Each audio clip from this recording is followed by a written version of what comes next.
сәлеметсіздер ме, құрметті қазылар алқасы және көрермендер. Мен Ахмедияр Құсайынов атындағы жалпы орта білім беретін мектебінің 7-ші сынып оқушысы Жанарысқызы Іңкәр. Менің бүгінгі тақырыбым «Менің отбасым, менің байлығым». Жобамның жетекшісі Жетпіс-тән Нұрланқызы. Отбасы әр адам өміріндегі ең қымбат құндылық. Адам алғашқы тәрбиені, мейірімділікті және адамгершілікті өз отбасынан алады. Сондықтан мен өз жобамда отбасының адам өміріндегі маңызын көрсетуді мақсат еттім. Жобамның негізгі мақсаты отбасылық құндылықтарды дәріптеу және отбасының тәрбиедегі рөлін көрсету. Отан отбасынан басталады деген нақыл сөз бар.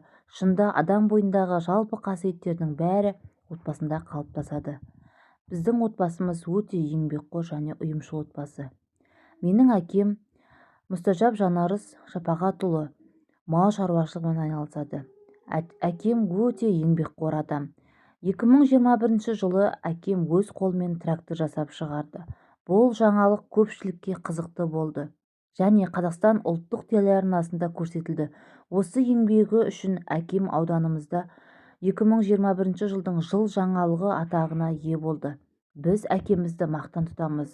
Әкеміз сонымен қатар трактормен ғана шектелмей, екінші туындысы әкемнің шөп шабуға арналған мотоциклден жасалған құралы болатын.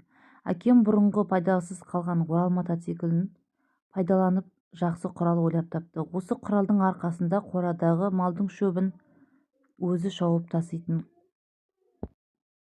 Әкем бұл жолға тектен-тек келмеді. Әкеге қарап ұлы өсер дегендей, менің әкем де атамның жолын қуды. Атам бұрыннан техникаға, механикаға жақын еді. Өзінің сынған көліктерін ешкімнің көмегінсіз-ақ өзі оңдайтын. Сол оңдаған сәтінде менің әкемді қасына алып жүріп, жастайынан техникаға бейімдеді. Менің әкем нағыз еңбекшіл әке. Әкем таң атқаннан күн батқанға дейін тыным таппайды. Оның мақсаты балаларының қатарынан қалмауы, үйінің бүтін, дастарханның тоқ болуы.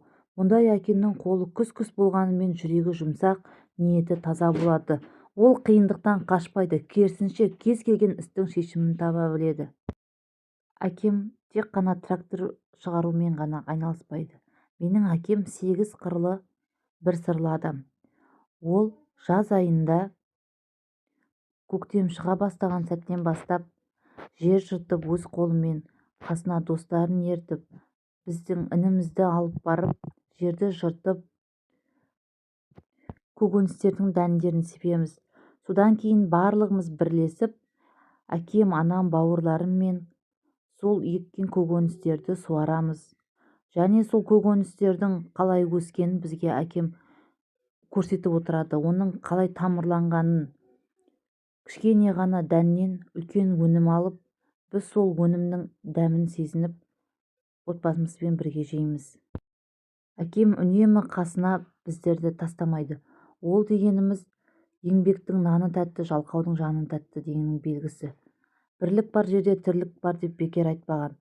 Анам да, бауырларым да бәріміз әкемнің қасында жүреміз. Әкемнің маңдайынан тамған әрбір тердің өзінің бір еңбегі бар. Әкем ешқашан бізге жұмыс істе деп бұйрық бермейді. Ол өзінің ісімен қалай еңбек ету керектігін көрсетеді. Әкемнің еңбекқорлығы менің ініме де дарыған. Інім бос уақытында үй жағдайда гидропоника дайындап, малдың шөбін дайындауда.